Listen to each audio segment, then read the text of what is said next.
podcasts. This is really nice. A lot of great speakers. Can't wait for the afternoon. Folks, this is my title of my talk, First Come, First Serve. It's a big topic for a small period of time. So we're going to take a quick trip into the hypothetical world here, and I'm going to just go over a quick model that I've made and how we're testing it out at the Mitchell Springs site. The title, subtitle, Power Accumulation, Expression, and Transfer. You're going to see what I mean by that. Essentially what I've done is taken the works of some other folks, combined it with work that I've done with some other folks, and we've come up with a model to try to explain the Mitchell Springs community. Essentially what I'm trying to find out, and unfortunately you're going to have to wait for the report, hopefully by the middle of next year, to get the details, so I can't support this well in 20 minutes. We're going to hit the high points here. What I'm trying to find out is, why do great houses get built where they get built? It's not by accident, we've found.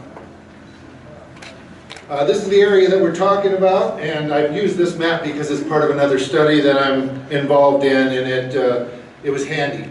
But the areas that we're talking about is the Mitchell Springs site here, the Mitchell Springs community, and this band across the valley here. We've done nearly as much survey as we can do on private land, and we've got some other folks that are coming on board. And it's good to be able to get that private land information, because a lot of those sites don't appear on the site reports.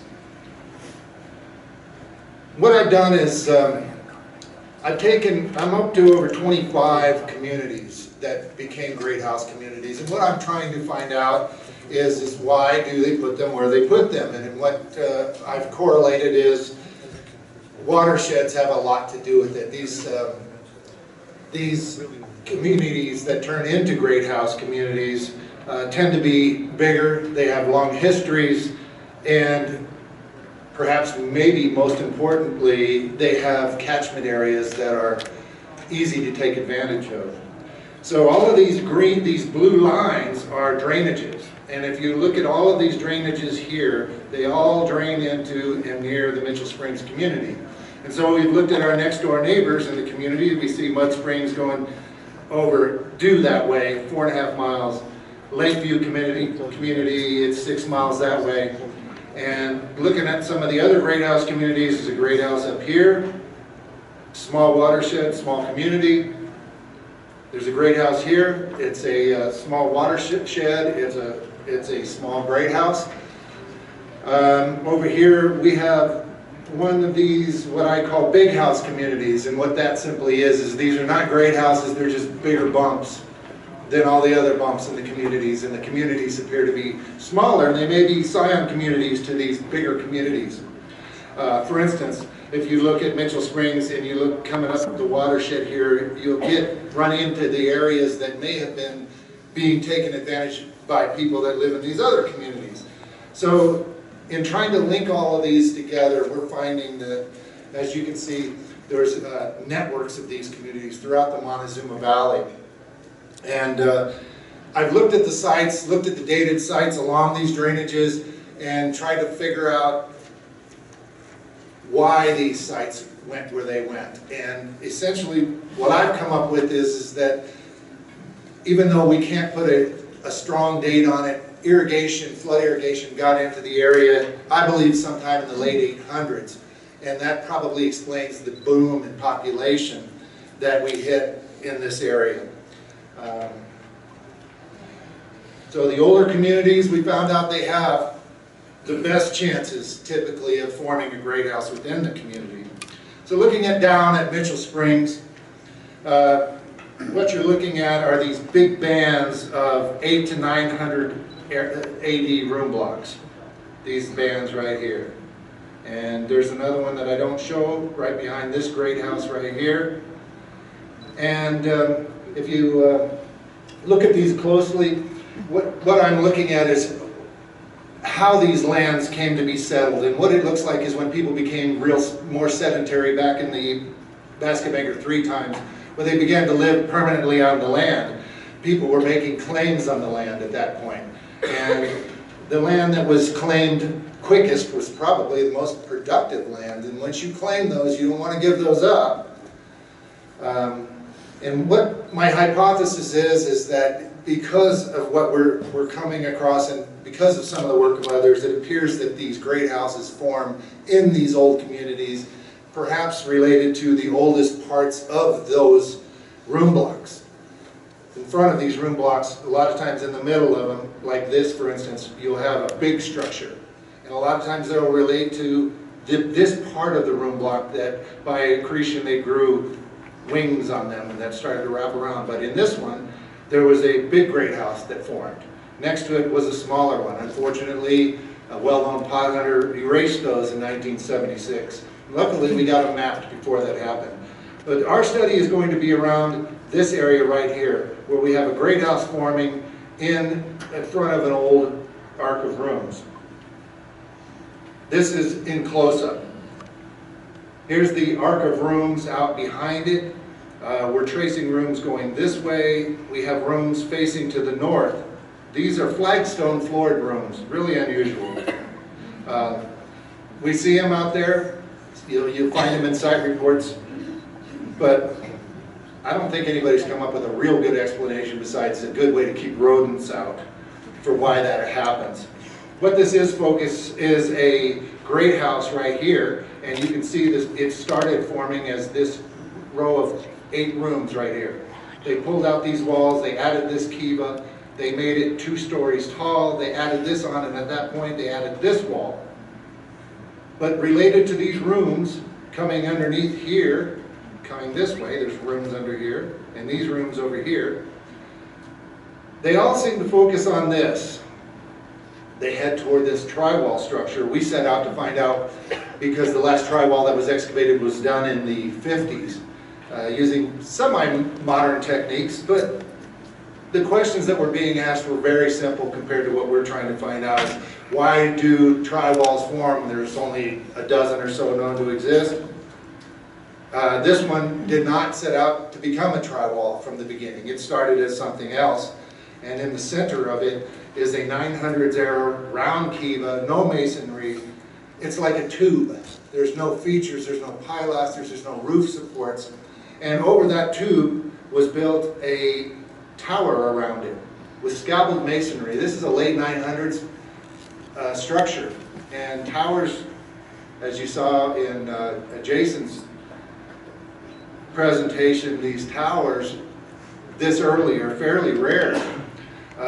And inside this tower, they came back later and they built a Chaco-style kiva within it.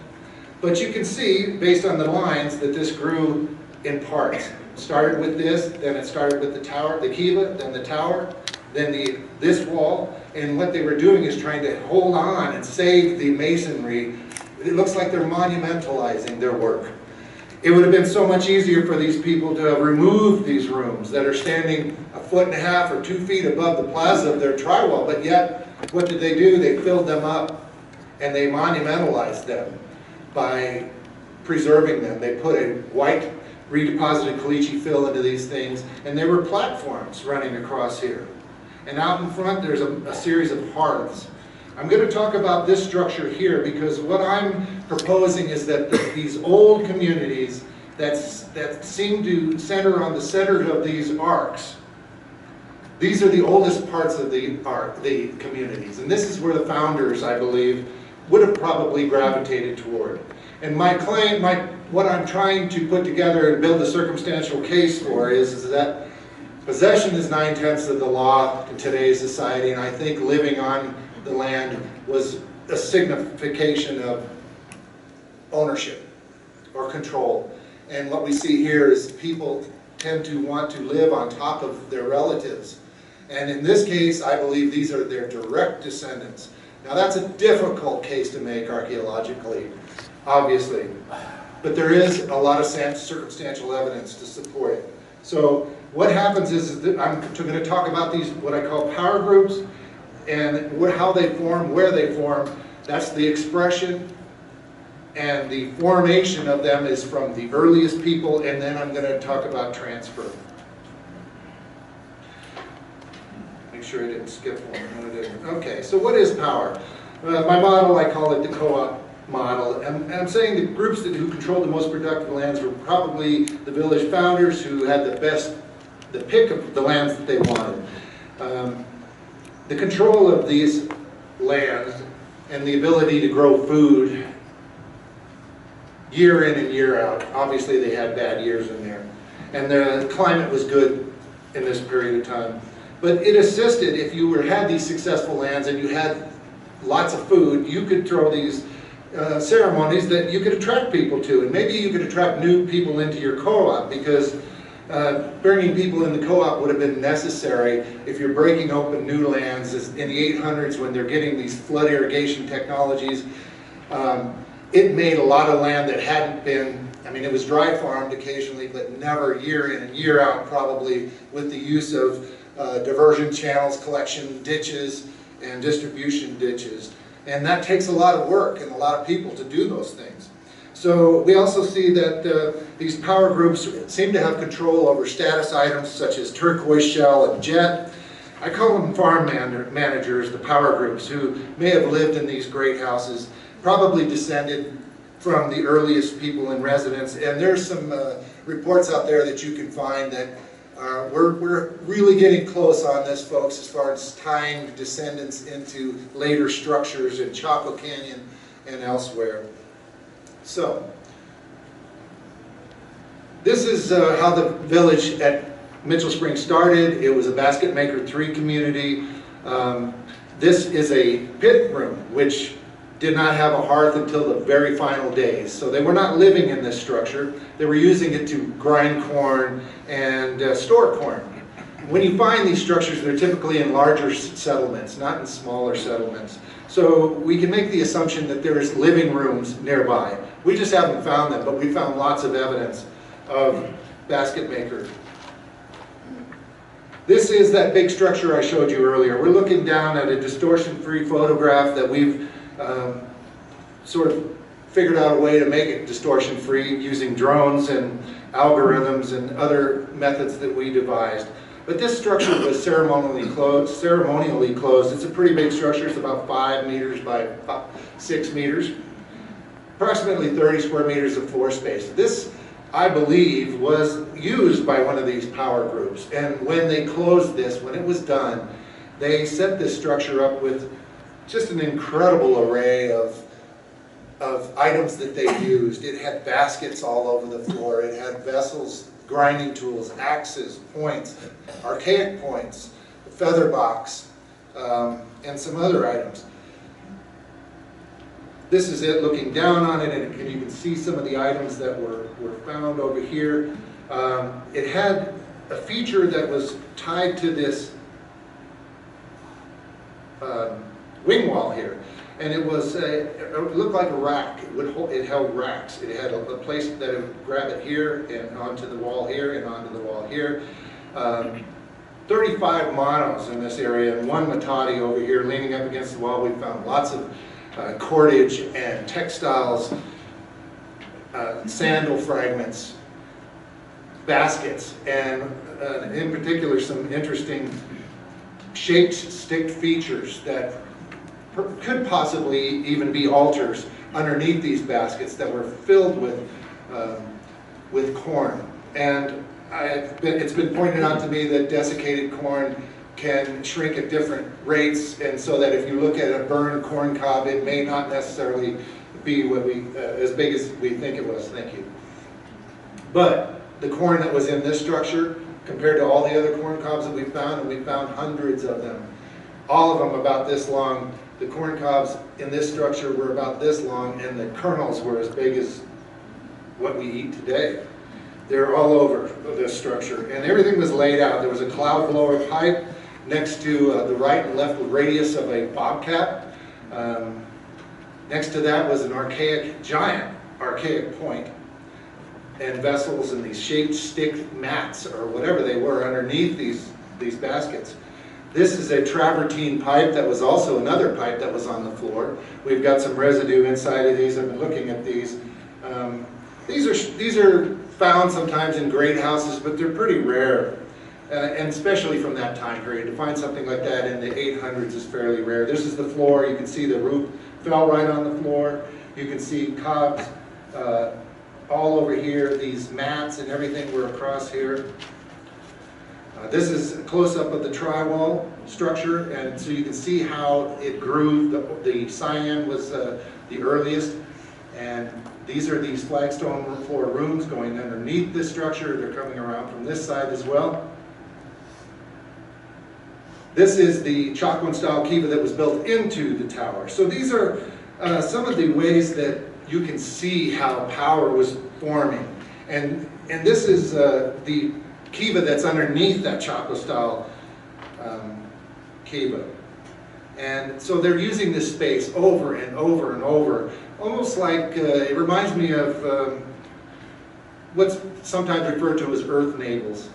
You can see, if you look very closely, there's triangles here that are etched in, and then there's a flagpole or a staff, space, triangle, triangle, triangle, staff. And that dates to the 900s. The kiva above it had almost exactly the same design, made out of colored plasters.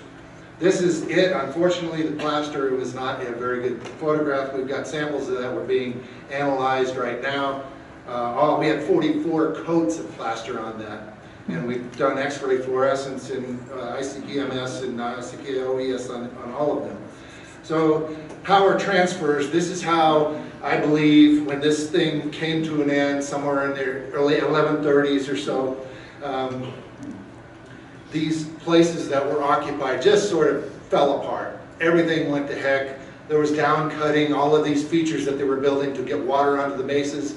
They would have been fairly worthless, and the climate wasn't suited to come back from that, and that's what it looked like. It just sort of petered out, and at this site, the Mitchell Springs site, the end came at about 1225 or 1230, right in that period of time. So, folks, if you ever get out to the Cortez area and you'd like to have a look, we've got some open units out there that are, some of them are going to get closed here pretty soon. So, hope you enjoyed the talks, and for you that have been to the site and have worked out there, I know a lot of you in this room have been there, I just want to thank you. You've done an incredibly good job, and you're conscientious, and you've learned a lot. Some of you have a lot more experience than a lot of people that I know that work in the field, out in the field. So, thank you.